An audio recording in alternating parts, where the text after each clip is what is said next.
অনলাইনে গড়ে ওঠা সম্পর্কের টানে সীমান্ত পেরিয়ে বাংলাদেশে এসে প্রেমিকার সঙ্গে দেখা করতে গিয়ে রংপুরে ধরা পড়েছেন এক ভারতীয় নাগরিক। সন্দেহজনকভাবে ঘোরাঘুরির সময় স্থানীয়দের হাতে আটক হওয়ার পর সেনাবাহিনী তাকে হেফাজতে নেয় এবং পরে পুলিশে সোপর্দ করে।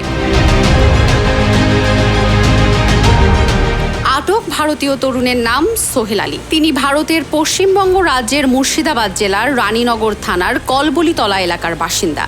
তার পাসপোর্ট নম্বর X39555368। তিনি গত 4 জুন 2025-এ বৈধ ভিসা ও পাসপোর্টে বাংলাদেশের চাঁপাইনবাবগঞ্জের সোনা মসজিদ স্থলবন্দর দিয়ে দেশে প্রবেশ করেন